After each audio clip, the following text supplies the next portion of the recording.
Welcome. There was once a fellow who was passing away. He was surrounded in the hospital by his family. And he turns and he says, "Son, I want you to take all of my buildings on Fifth Avenue, uh, two-story buildings on Sixth Avenue, and everything down by the river." The nurse, who was with him for a very long time, she turned and she said, I didn't know this about you, all this wealth and these buildings." He says, "No, no, no, that's my newspaper route." We have a parsha this week that tells us something called teichecha, or klolis, curses. And these are negative things that Torah says if a person doesn't do the right thing, if the Jewish people as a whole are not behaving properly, then there are certain, heaven forbid, consequences as a result. Now, we have two parshas in the Torah which talk about these things. One is read always in the Chukei Sai before Shavuos, and the other one is read always before Rosh Hashanah. Two times a year, we read about these curses. We do it once before Shavuos and once before Rosh Hashanah. And the reason why we have these readings specifically at that time of the year, we know that everything is exact, especially in Torah. There are no coincidences, and everything is specifically that way. The reason why we do that is because we're getting ready to receive the Torah. And in order to receive the Torah, you have to be spiritually prepared. The Gemara tells us in Megillah, Daf Lamed Aleph, Amud Beis, the concept that you wash out a dish before you put in food. You're not going to take a dirty dish and put in good food into it. Similarly, reading about these curses or these consequences bring the person to a cleanliness. Now, of course, we never want to receive any of these things. We hope and pray that we shouldn't get them. We know that deep down, as we'll talk about, in these verses are really blessed. And the same thing is now, when we read it this week before Rosh Hashanah, we're reading it as we get ready for the new year. It's the day of judgment. It's the Yom Hadin. And to get ready for that, in the weeks coming up, in this case, it's two Shabbosim before, we read these sections in Parshas Kisaveh. The Gemara tells us that on Shavuos, we were like a child that was born again. Why? Because all the Jewish people are considered to be converts at the moment of receiving the Torah. We became Jewish. And when someone becomes Jewish, it's starting their life in the positive sense. And because of that renewal and that sense of a new beginning, we read about these curses that bring a person to that readiness, to that cleanliness, that washing out is they have Rosh Hashanah. And the same thing is Shavuos. And the same thing is before Rosh Hashanah. It's a new year. It's a new beginning. We have to have that preparatory step of doing so.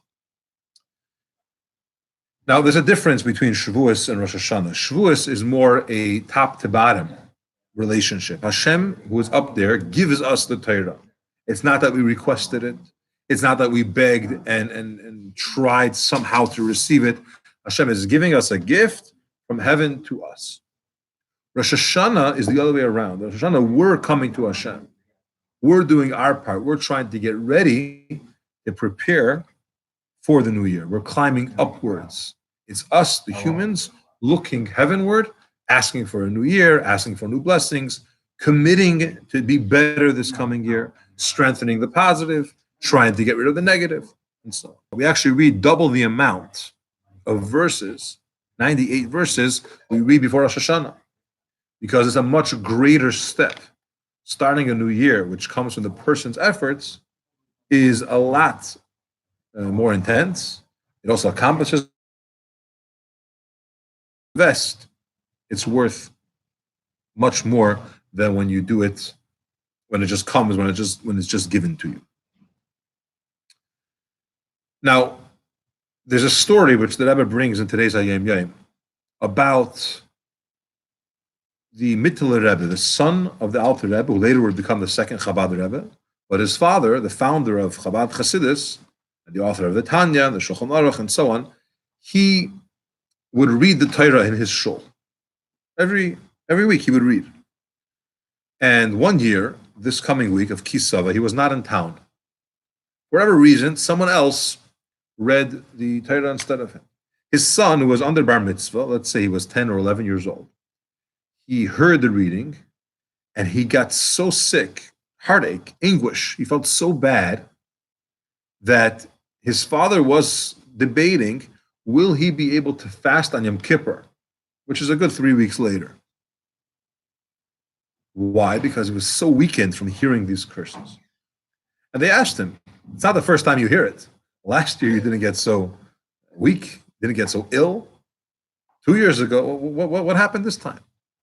And he explained to them that usually his father reads the Teichacha. Usually his father is the one that reads these verses. And when the Alter Rebbe reads it, you don't hear the curses.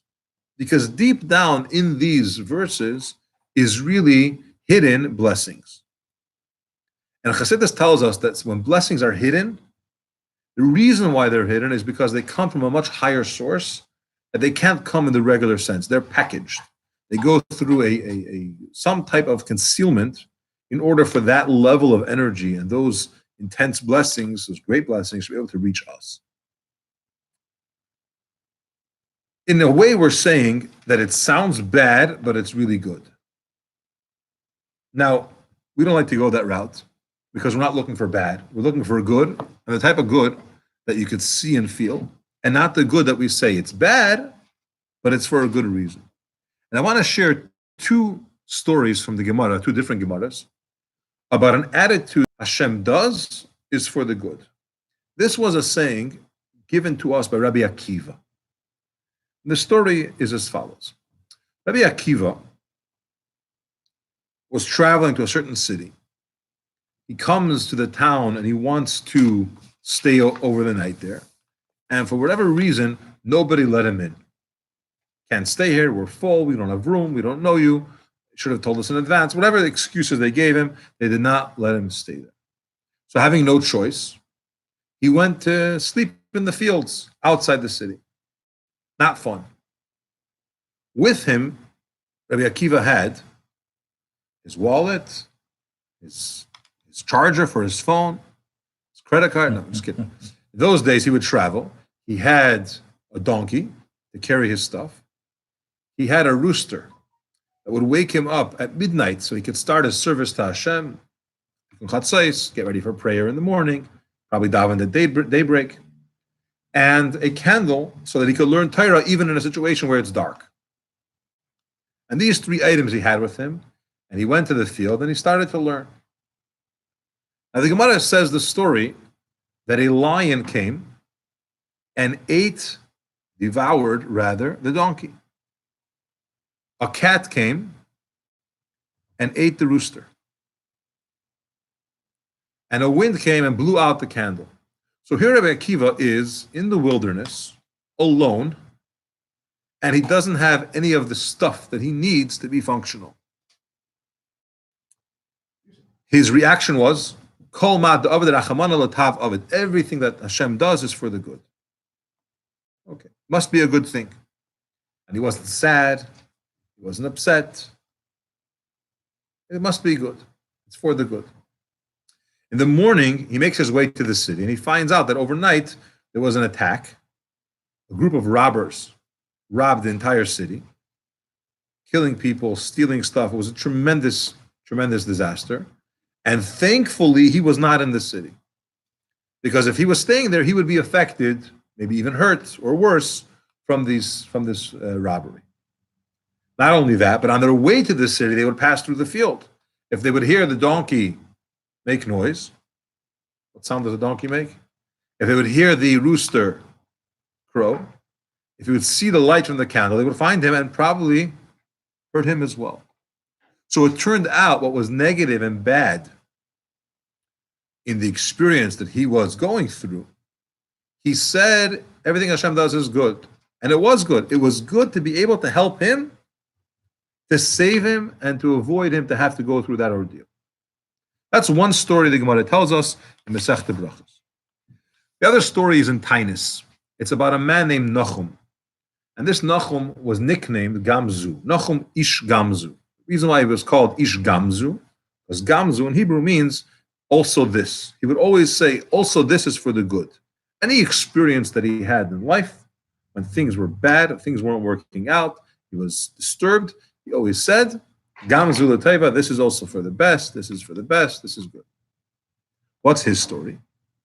Jewish people once sent him on a mission. They wanted to give a gift to the emperor, Caesar of Rome. So they gathered money and they put together a chest filled with precious stones, diamonds, valuable gems, and they sent him to Rome. It was a long journey. It was difficult, especially with this heavy box.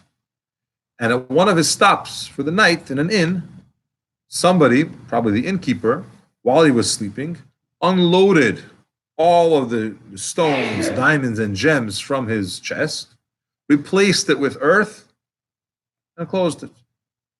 Nachum realized, and he said, Gam zu l'teva, this is also for the best. And because I was sent on a mission on behalf of the Jewish people, I am going to be successful, and I'm taking this chest, which was replaced with sand, dirt, I'm taking it and I'm bringing it to the king. And he travels to Rome, and he gets his audience. He's here on behalf of the Jewish people, and he presents them with the gift. They open the chest, and it's dirt. And the king was furious. What are the Jewish people making fun of me? Sending me dirt as a gift? Boy, are they going to be sorry. And this fellow, we're going to do to him what we do to rebellious people that try to go against the king. And what did Nachum say? Gam zu l'teva, this is also for the best. And the Gemara relates how an advisor of the king, who was really Elijah the prophet, disguised as an advisor or a minister in the king's courtyard, he went over to the king and he said, perhaps this earth that they sent you is from the same earth that Avram used. When Avram went to war, the battle between the 4 kings against the 5 kings, and then Avram went to war, he threw earth.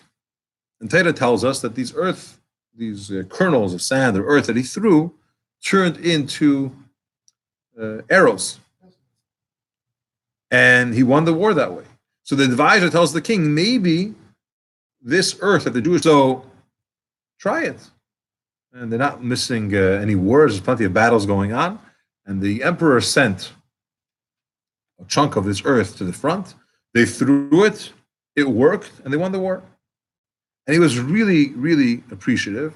And he takes this guy out of jail, and he thanks him and rewards him. And it turned out to be an amazing experience. So what he thought initially was, whoops, this looks bad. Whether it was when his chest of gems was emptied, stolen, replaced with earth, or when the king said he's going to kill him. And his reaction was, this is also for the best. It turned out, not just he was saved, it turned out that this was a positive thing. Because who knows if the king would appreciate a chest full of diamonds and stones. Kings have plenty of wealth, and precious stones are all over the palace. So the Jewish people sent me a gift. Big deal. Right? You don't know how he would take it. But it turns out that this was a huge gift that you can't buy anywhere. So we have 2 sages, 2 Gemaras, 2 different expressions. One expression says, everything Hashem does is good. Kol mad aved rachmana latav avid. And the other one says, this too is for the best. Now the Rebbe discusses the difference between these 2 expressions. The difference between Nachum Ish Gamzu and the difference between Rabbi Akiva. Which, by the way, Nachum Ish Gamzu was Rabbi Akiva's teacher, which means he was from a generation before. Let's first recognize that Nachum Ish Gamzu, this term, Gamzu l'teva, is a Hebrew term. Kol mad ovid rachmana l'tav ovid is an Aramaic term. The idea about Hebrew, Lashon HaKodesh, the holy tongue, is that it represents clarity. It represents transparency. It represents the ability to see things clearly. You see it, I get it. There's nothing here that's concealed or hidden. Aramaic is a translation. You don't have the same clarity. It's already a little bit distant. It's disguised. You have to decipher. And anytime you have Aramaic, it represents a / lower level from the Hebrew. One sage is saying it in Hebrew, and the other one, Rabbi Akiva, is saying it in Aramaic, which represent two different attitudes of how they're viewing something that's going wrong. Rabbi Akiva looks at it and he says, I'm annoyed, I'm frustrated, I'm bothered that I can't stay in the city. I have to sleep in a field. I'm not happy about that. I don't have a donkey anymore. Problem. And he was upset. Upset is a harsh word, but he was frustrated. But he told himself, everything Hashem does is for the best. Something good's going to come out of this. And it turns out, as a result of being stuck and annoyed and inconvenienced, to say the least, he ends up being saved or avoided any type of hurt. So it was a negative thing, but it brought to something good. Nachum Ish Gamzu, his attitude was much greater, and his approach was different. He said, this experience here is good. It's good. How it's good, I don't know, but it's good. And I'm not annoyed or scared what's going to be. When the king placed him in prison, locked him up before he was going to kill him, he wasn't scared or feeling bad. How could this happen to me? He was sure it's going to be great because this is for sure good. I'm sent on a mission from the Jewish people. Hashem is with me. It's going to be fine. And therefore, he said it in Hebrew because his whole, not just in this case, but his whole outlook on life was it's great, it's good, it's going to be good. And this is good. And the reason why they have this difference is because Nachum is one generation earlier than Rabbi Akiva. And the earlier generation is closer to the Beis HaMikdash, the temple, or he probably lived during the temple. And when the Beis HaMikdash stood, there was a level of holiness which was felt. And people have a different type of clarity. And you see things for the way they are.